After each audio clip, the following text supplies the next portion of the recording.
This podcast is brought to you by the Washington State Department of Health. When we think about the COVID-19 vaccine hesitancy in the Black community, let's remember, it didn't happen by chance. It's justified in history. But the will to change the narrative is strong today, and our people are lending their voices to the conversation. We're sharing our stories and the reasons that made us choose the vaccine so we can lead the way for others to make a well-informed choice too. To hear our stories, visit hereforuswa.org. Bro, gnarly. What's up, Taylor? Dude, that nerd in his electric hybrid totally blew the light while texting his yuppie friends. That's so bogus, bro. Are you hurt? Yeah, like I can't move my hips, bro. I think I broke my pelvis, man. Dude, no way. Way. Taylor, you need to drop a dime and talk with the lawyers at the Advocates Law Firm. No way, can't afford that, bro. Your crotch is broken, man, and they don't earn any money unless they win your case. Dude, no way. You get injured, the advocates get results. Contact them today at advocateslaw.com. The debauchery rolls on. You're listening to The Men's Room with Miles and Thrill. 99.9 KISW. Your guess is as good as mine. A category is going up the highest paid athletes in the world and the top 10 Star Wars movies of all time. We'll do your guess is as good as mine going after emails in our random question 206-421-RON. Random. Hello, Devin. Welcome to the Men's Room. Hola, Picholas. Hola. Devin, welcome to the program. Random question. All right, Devin, let's go with this one. What hit your car, or what did you hit with your car?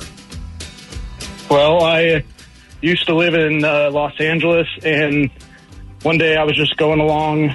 It was kind of like just outside of downtown, starting to get into West Los Angeles, and I had a little pickup truck. I was cruising these really tight streets. They're just one way or one lane each way, and I saw some cop lights in the rear view, and there's not really anywhere to pull over because there's cars kind of parked on the side. So I just kept going, and all of a sudden I see like 10 different car lights, and I realized right as I look to my right that there's a guy in a car that's like trying to just swerve between cars and obviously outrun the cops, and he just took my whole right mirror off and clipped my mirror, and then as he got around me, he took the first right, and the cops were all over him. I actually went back around the area to drive around just because I was curious, and the guy was pinned down face first on the ground, fully tattooed, no shirt, and there was a pistol like that had fallen out of his car just on the ground there. And he was like, "Did you get your mirror back?" So I just filed an insurance claim and had to just get a new mirror. Yeah.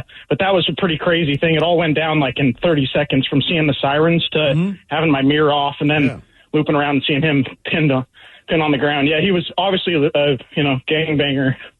Did you think the cops were coming after you at first? Well, no. Probably had a little Rick Simpson's oil or some other stuff on me, but no. And look, they're not coming after me, but if they pull me over, there will be trouble. Is basically what you're saying. Yes. I'd probably squirt it all in my mouth. Yeah, quick. That's the nice thing about that stuff. Kind of get rid of it. There was a friend that we knew. And her nickname was Danger. All right. My God. One night we're at my apartment. She'd gone out drinking with some of her friends. We were home. She called up. She's close to my apartment, but she'd never been there before. Mm-hmm. So the idea is that she's going to hopefully, and it seemed like she was okay on the phone. Sure. Turns out she was not okay. Did not know that. We did not know that. So she calls up. We're trying to steer her ass in, and you hear this like this. She goes, "Oh, there goes my mirror." And I said, "Danger, how'd you lose your mirror?" She's like, "Oh, another car." I was like, "Pull over now. Somebody's coming to get you, man." We just, and of course, she's just sitting there smiling and pulled over. The mirror's completely gone, busted into a million pieces on the road. And it was her fault. Make no mistake. Oh, yeah, she should not have been driving. But it's like, so what was that noise? The reason we asked what hit your car or what did you hit with your car, a small plane with 3 people aboard crashed Saturday on a bridge near Miami, striking an SUV with 3 occupants, according to the FAA. What are the odds?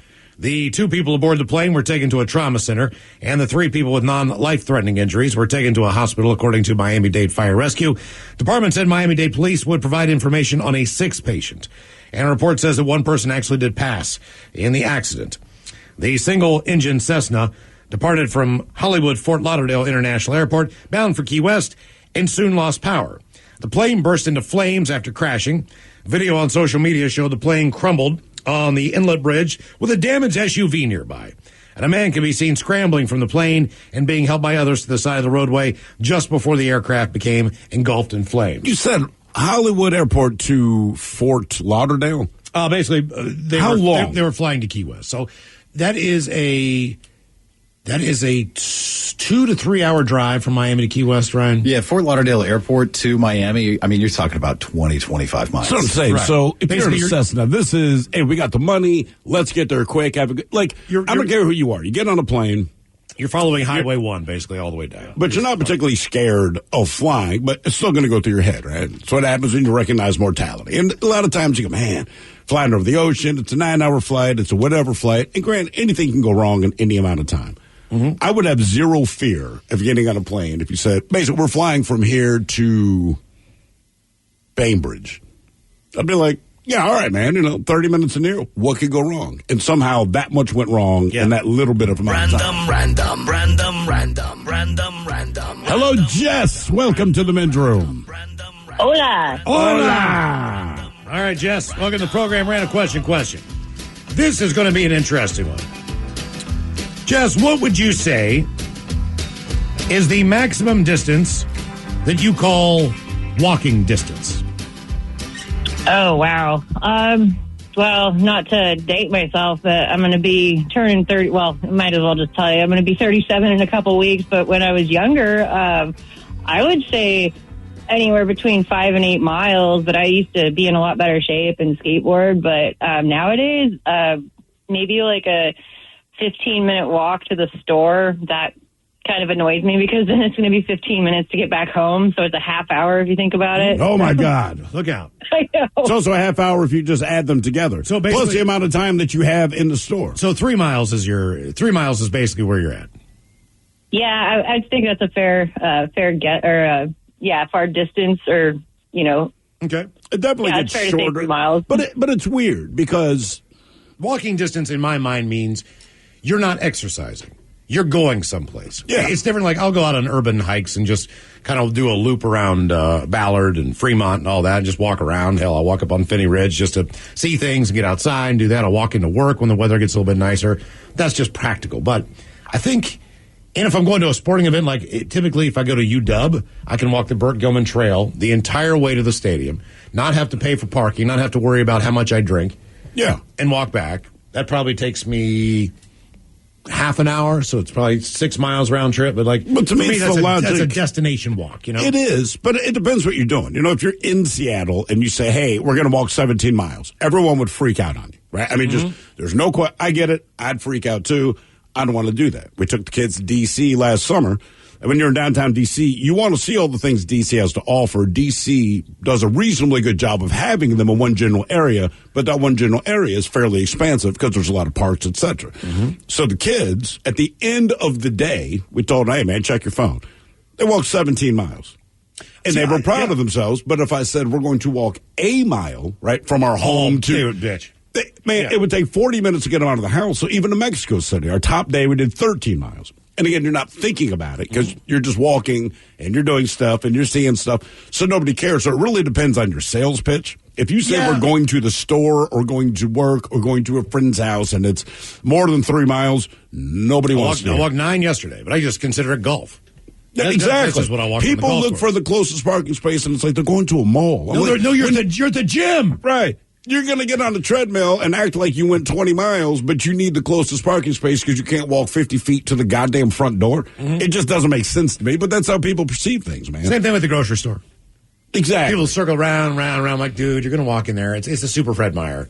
You're going to walk a lot. Don't worry about it. Home Depot. It's a huge-ass store. You're going to walk when you get in there. You're going to walk. IKEA. If you're going to IKEA, you might as well walk to IKEA. Because when you get to IKEA, whether you want to or not, you're going to follow those stupid-ass arrows, and you're going to walk, it feels like 400 goddamn miles before you get out of there. Also, I think Thrill is right. It just depends what you're doing, right? Because if you're out with a bunch of buddies and you're going to a sporting event, you'll walk all over town. You'll walk 10 miles in a day. Yeah. Or even tailgating, right? Like, you go to a Husky game, how many times you're just going to do 3 circles around all of Husky Stadium in the parking lots? Like, you would. But on tailgate, you'll be down by the boats. Next thing you know, at halftime, smoking down there, doing whatever. I feel like I do like afternoons where you're just kind of drinking a little bit, you're walking around, you're seeing stuff. It's not a bad way to spend the day, you know. I did an urban hike not too long ago where I went up into to 45th on Wallingford.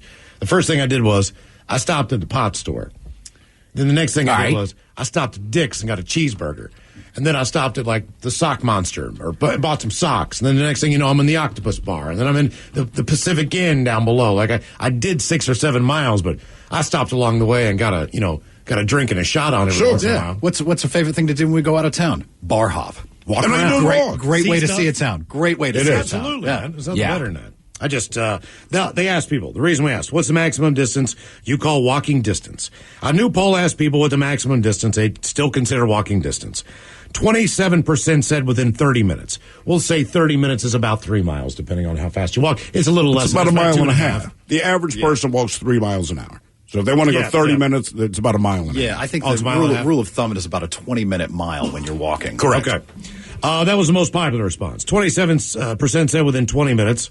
Most people said that 15 minutes. That was it. But 5% are only willing to walk 5 minutes. So people, of course, it was just the willingness. It's also ability. So not surprisingly, people over 65 years old are more likely to say shorter distances than their max. But a couple will be here. I think it also. Go ahead. I was going to say, I think it also depends on if you live in a city or not. Like, I have friends that are health freaks, and they're in the gym every day. But if I ask them to walk half a mile, they're like, no way, man, we'll just drive or Uber. Mm-hmm. And also what kind of motivation that you have to go to whatever place it is that you're going to. You know, I've got a law office that's a quarter mile away from my place. I don't really want to walk there. I'll just drive my car over there. Whereas I got a bar that's a mile and a half away. Sure, I'll walk there. I don't right, all of a sudden, like, you can do it. Well, the problem is, it's not the people who live in Seattle and the people that you know and your friends and everything else. It's those damn East Coasters when they come into town. You need to drive to the seat at the Seahawks game for my dad to sit down in that seat. If you have to walk any distance. Yeah, they start pissing and moaning, complaining. It's like, oh my God, people! Like, dude, we're going to walk 300 yards. We will be at the market, right? And we're going to go to the stadiums. And they're like, well, how far is it? I'm like, well, if you walk to the water, you can see it right there. Like, it looks far. It's like, well, it's not. No. It's not far. And it's not like there's some desolate, weird, like, you're going to walk from here, then we get to Pioneer Square, where there's a bunch of bars and restaurants. And then you're at the stadiums, and they can't wrap their head around it. I had a relative that came into town to see me, and he would not walk. He's my age. He would not walk basically between a quarter and a half mile to my house to get home from the bar. Is that the man who pooped on the neighbor's house? He did. Yes, he actually did. He pooped on my neighbor's house. Before I got in shape, I used to drive 4 blocks to park my car at the Park and Ride to get on the bus to come to work. 4 blocks. You drove 4 blocks? 4 blocks. Like, come on. I would drive from my place to the Park and Ride, which was 4 blocks, and park my car. Yeah. And it's just not worth it. It just depends. Is it raining? Is it crappy? Is it Monday morning? What's going on? But in hindsight, it seems so absurd. Like, I drove that? Right. That is absurd. You should probably spend as much time in traffic going to 4 blocks as to walk there, right? A guy here makes a good point, though. They go, look, as far as walking distances, they go, Home Depot's different. Because I'm going to buy a bunch of heavy S, and I don't want to push it across the entire goddamn lot. You know what? You're 1,000% correct on that. Yeah. Same with grocery stores. Like, if you're going to buy a bunch of liquids and, like, sodas or juices or whatever, you know what you get, like, man. You need a car. That's why I always get upset at Home Depot if we need to get the, I don't know, like the big long-ass platform with the 4 shaky wheels on the bottom. This is a heavy day. We are here for crap. This means multiple bags of mulch. It means multiple bags of things that weigh 10,000 frickin' pounds. At least if it's just a grocery cart, I'm like, money. I can cover all this. Mm-hmm. Someone else says, I regularly walk to the grocery store. It's a 3-hour round trip. Once walked from New Village in Seattle to the hills outside of Redmond. Took 12 hours. But they add, that was way too much. Ooh, yeah, I did. One night I walked all the way from like 175th, 195th on Aurora. I was wearing flip-flops. I was drunk. I figured I could make it home. Halfway down the Aurora, not only did I have to deal with some interesting characters, but my flip-flop blew out. So it was kind of flapping on me. Right. It was just like when I got home, my feet are all rubbed raw, and I'm like, that was a horrible idea. Dude, I had one recently. That was a horrible idea. I had one recently. I went to a show at Climate Pledge, and my phone died, and I couldn't get an Uber. And you cannot get a taxi. Oh, you walked to my house. So I walked from Climate Pledge to Miles' place in Fremont. Thinking Uber. I had a blister on my toe by the time I got there. It was like, dude, it was like 11:30 midnight or something. Like, knock on his door. Will you get me an Uber? Like, I don't don't want to walk the rest of the way. I think the best I did downtown, walked up to my place, a little bit north of Northgate, and no, I had been drinking. Starts raining out. There's nothing you can do. Whatever, you're going to get wet. I did not realize how many times I fell down drunk in the mud. My entire right side of my body's caked in mud. And I'm not making this up. I am 2 blocks away from my house, all right? I have made it that far. I am 2 blocks away, and I am holding a stop sign. It's probably about 11:30 at night. And I got to call my wife. I'm like, babe, I can't make it home. She's like, where are you? And I tell her, she's like, try to run the effing corner. I said, I understand this.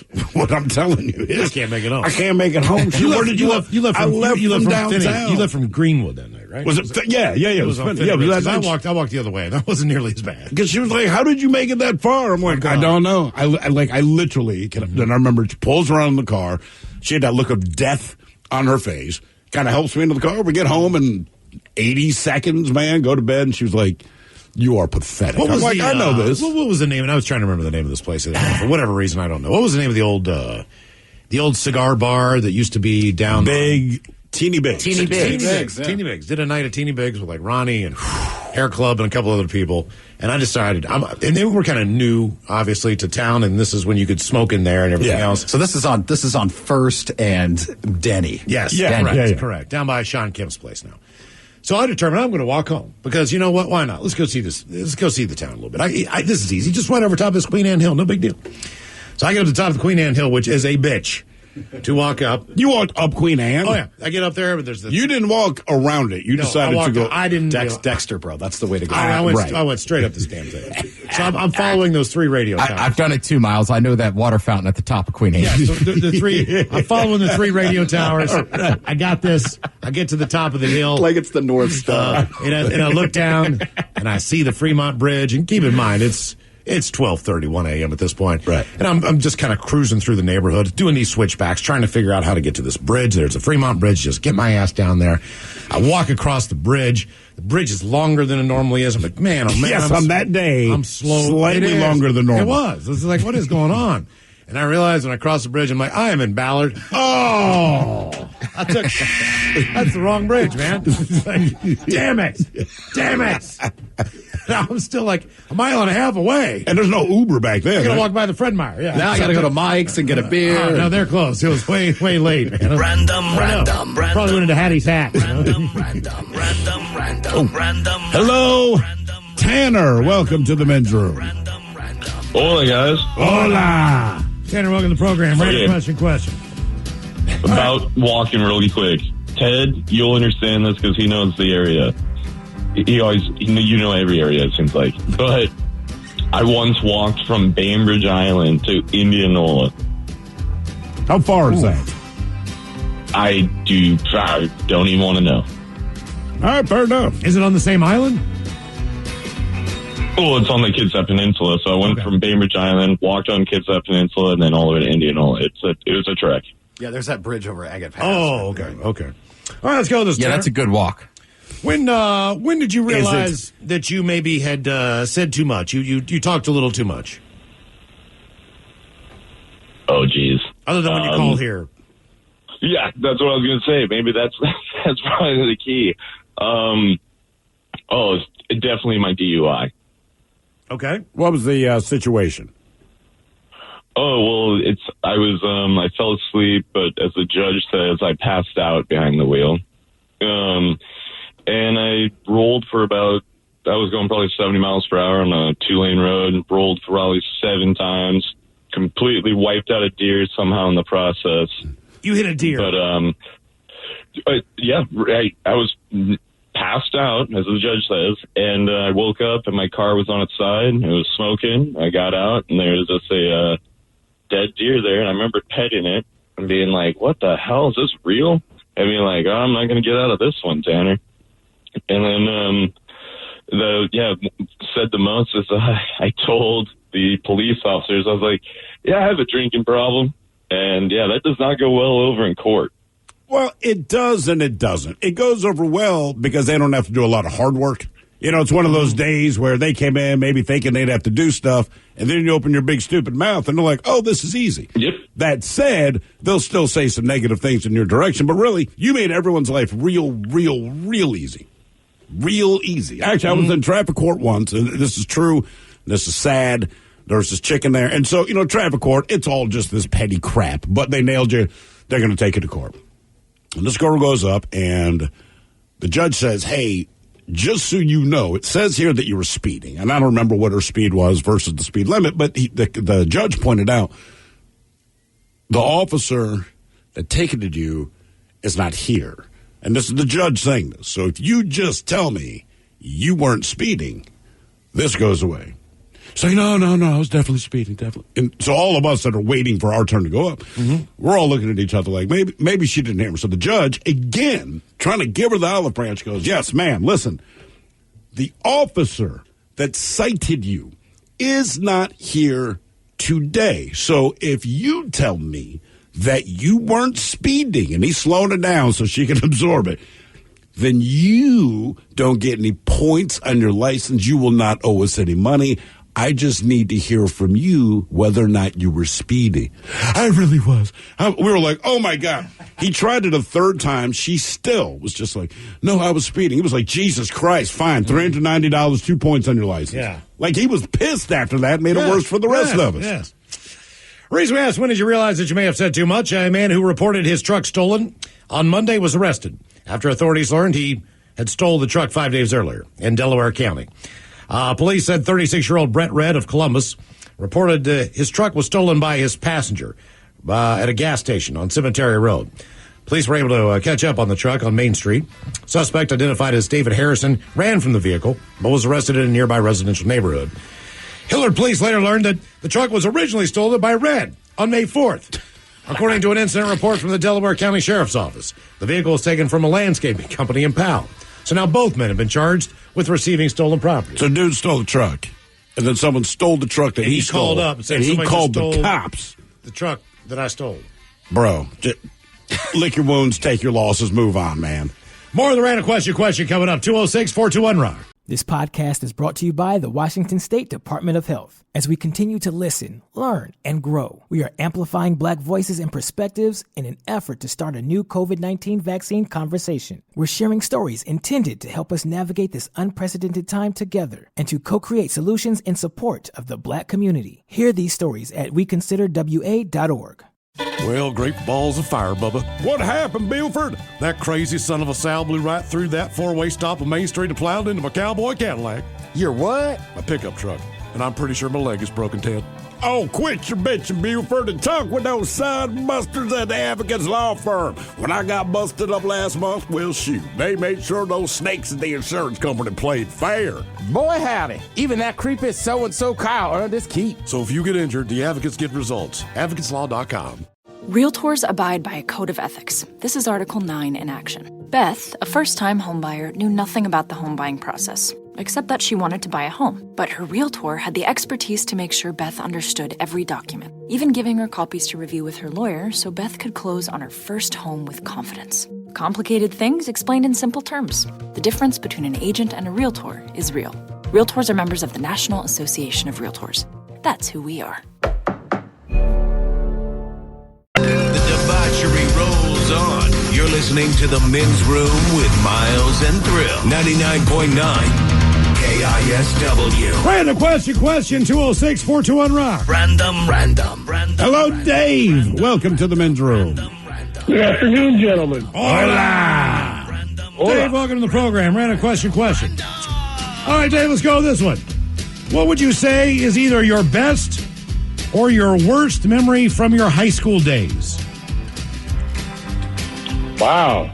That's taking me back a few. Yeah, but you remember things when you were younger a little bit better. Typically, they stick with you. Yeah, well, for me, I'd say probably my proudest moment was when I started high school. I mean, I'm 6 foot tall and 180 pounds right now, but when I started high school, I was 4'11" and 92 pounds. 4'11"? Yes. All right. So you hit your growth spurt then, I guess. Yeah, later on. But I still earned my Letterman's jacket my freshman year. Now, do they still do that in high school? In what? Tennis. Ah, okay. All right. Do they still do that? in high school sports, Ted? Do we know? I know your brother's a high school principal. They got to still do it, right? Because you get the jacket, then you get like the letter, and then if you play a couple years, you get like a pin. Right. I think I still have one of those. Well, that's very cool. Did you letter all 3 or 4 years you were in high school? Yeah. I mean, I played tennis through my senior year, and we had a really good team. In fact, I could never get to number one. The guy who was number one was a gentleman by the name of Matthew Rigetti, and his dad was a doctor, and he had his own tennis court in his backyard. Typically, that's how it works. Same thing with the high school that I went to, and the guy in town that who was the best tennis player, he went to Harvard to play tennis. No, of course he did. He went to Harvard. Did he go to Harvard specifically on a tennis scholarship? He did, yeah. Okay. I mean, that's like one of the whitest things I've ever heard. I mean, it's not just that you went to Harvard. The women loved him. But you went to Harvard on a tennis scholarship. My God. He did, yeah. I mean, congratulations to him. I shouldn't sound that bitter, but kiss my ass. Okay. All at the same time. The reason we asked, what is your best or worst memory from high school? This is actually pretty cool. 18-year-old Pennsylvania high school student named Gary Martin has recorded a 3.57.98 mile. Gary Martin. He recorded that mile in 1950s. He would have been the fastest man in the world. The result of the Catholic League Championship Saturday was 15 seconds short of the current world record, but was still enough to topple numerous other records, as the high school student has been doing all year. He ran the fastest time in state history and the 5th fastest ever for a high school runner. The time was also the fastest time in a high school-only race, breaking a record set by Jim Ruin in 1965. So Gary Martin ran basically under a 4-minute mile. And I don't know if you remember Roger Bannister. Right, that was a big deal. Yeah. It can't be done. He is the first high school athlete to run a sub-4-minute mile, went on to set world records in the mile and half mile, and took home the silver in the 1,500 meters.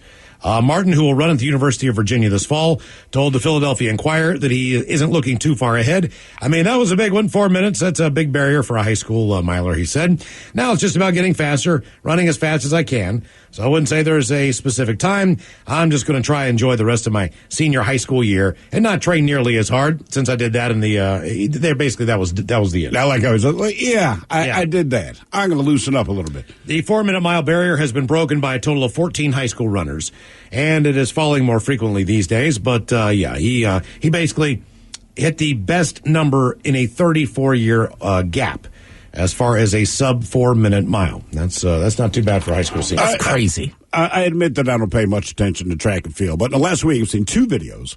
One I want to say is an elementary or junior high, and the most recent one was a high school. So in the first one, this little girl, 10 years old. She was 10. They fired the fire gun. 10 or 7. 8 runners, whatever it is. And on her second step, she comes completely out of her tennis shoe. So most of the time, your coach will tell you, keep running, keep running. Well, she stops, as little kids do, puts her shoe back on, ties it back up. Yeah, she won the race. Mm-hmm. And then the one today was hurdles, and I believe this was high school or college. And the hurdles start, and this chick, she clips the first hurdle, completely goes down. Everyone keeps running. She gets back up, regains herself. She beat everyone. Mm-hmm. She is boxer Terrence Crawford's daughter. Yeah. That's I was going to say, right. I think her dad's a big athlete.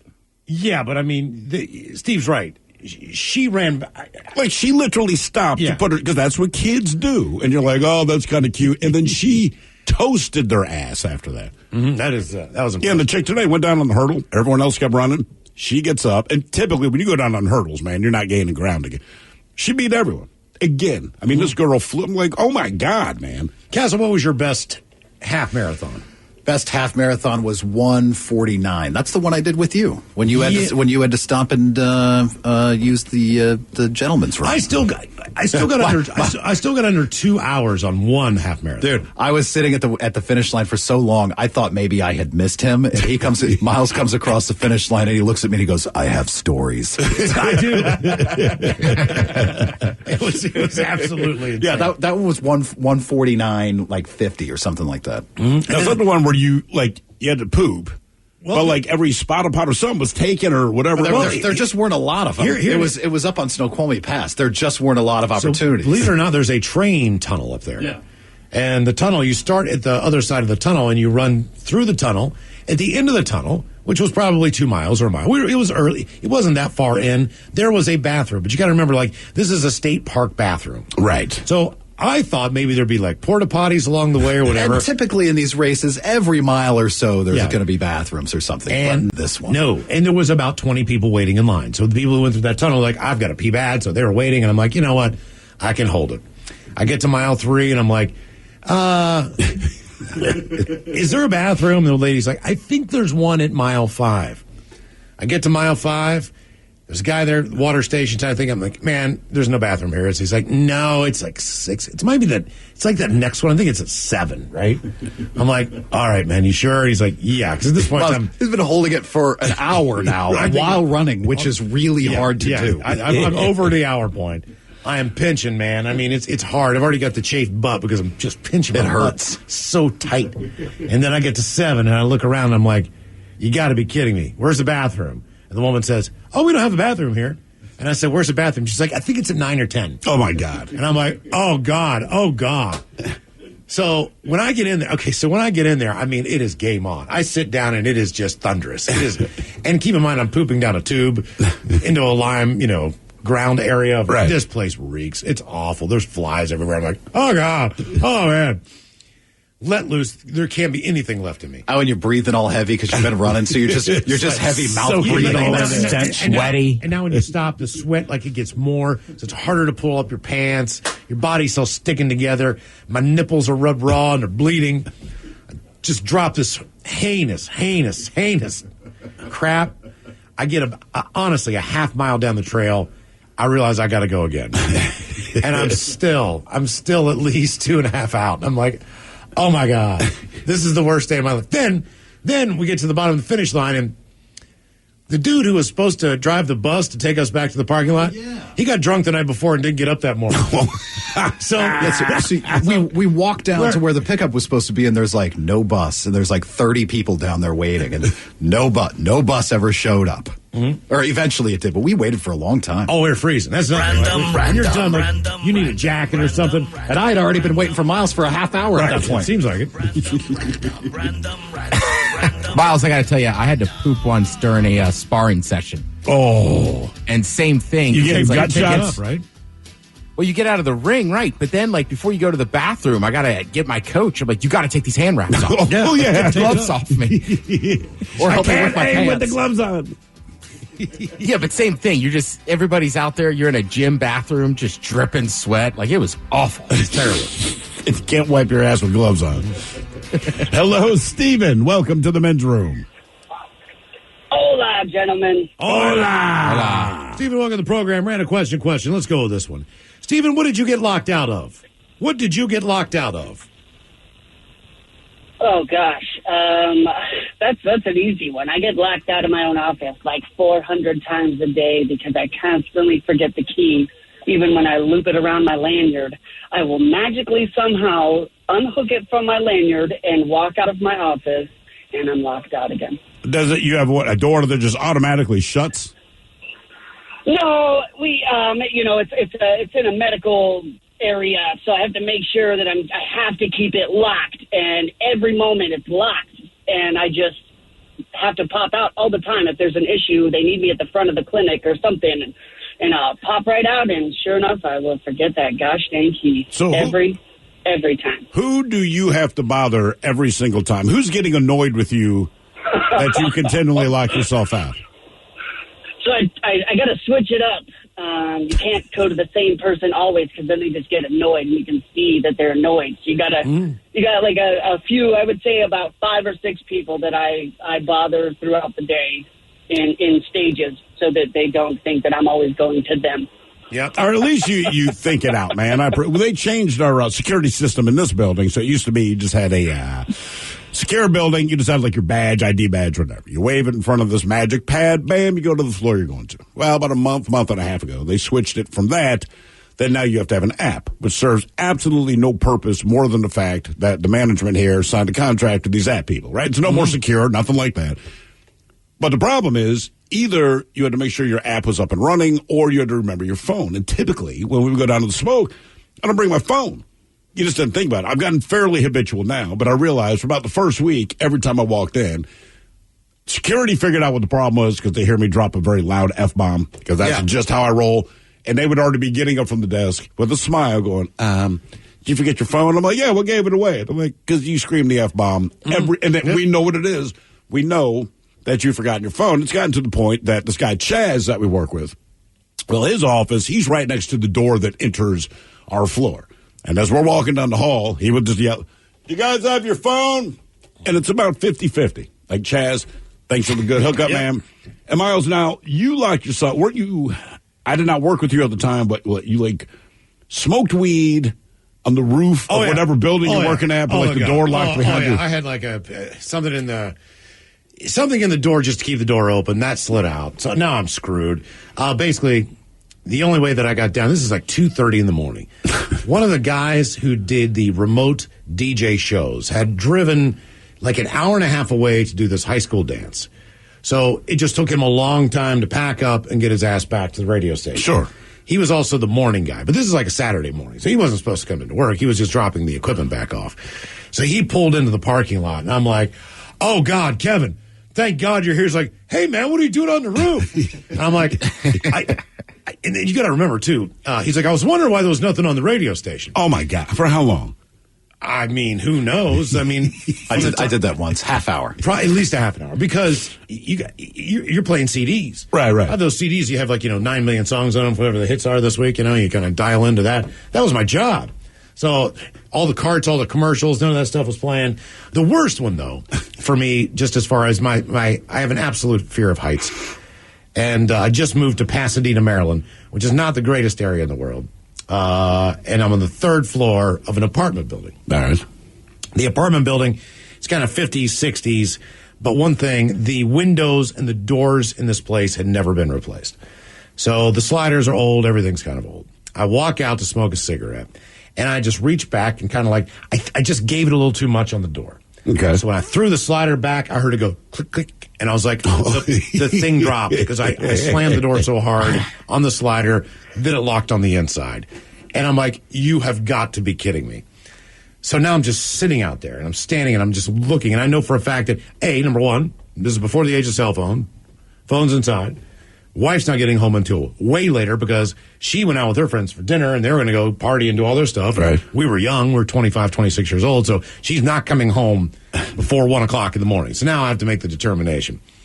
How do I get the hell off of this porch? So I hung down to the second floor and got my feet on the railing, right? I'm hanging by the balcony and I get my hands and my legs secure.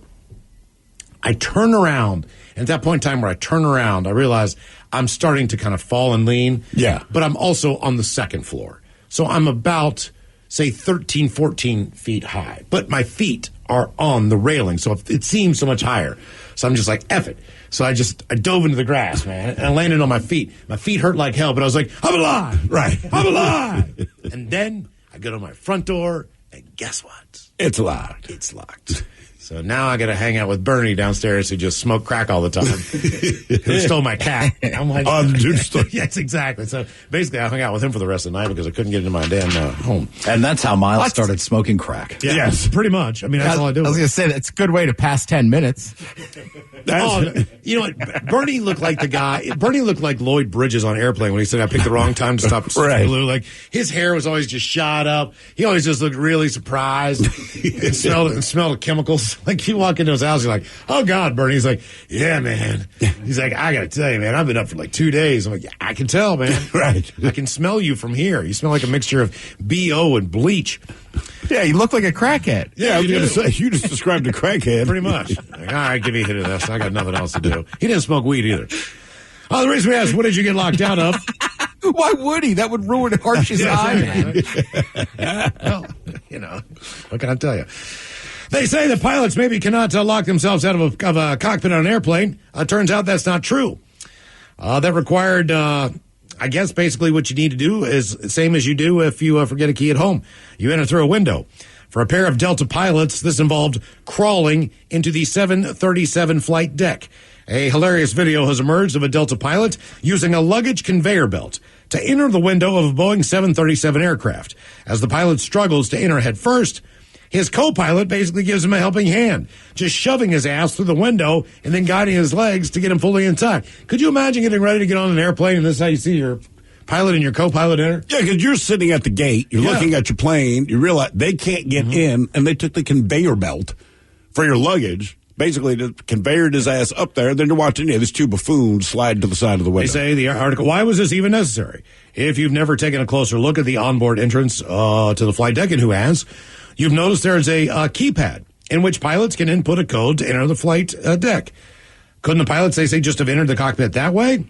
Well, according to a guy who writes for Live and Let's Fly, said that if power of the plane was shut off, the keypad would also likely not be functional. That guy, though, flies an Airbus rather than a Boeing, but explained, at least on the Airbus, if the plane was fully shut down and external power was turned off in the cockpit door might be closed, but you would not be locked out. There are some systems that can be powered on from a switch outside the cockpit, but I'm not sure the door is one of those. He added that he was not aware of any other way to enter the cockpit other than through the window. So it's a good thing that it was a Boeing, because you can't do that on an Airbus. Thus, it seems to me the pilots were indeed locked out, but found that entering via the window was easier than hooking the plane up to power, and probably a lot quicker, too, to get them out of there. I'm sure it's quicker. It is weird you can open the cockpit window. Your guess is as good as mine. Coming up, our categories today, the highest paid athletes in the world and Star Wars. You are listening to The Men's Room.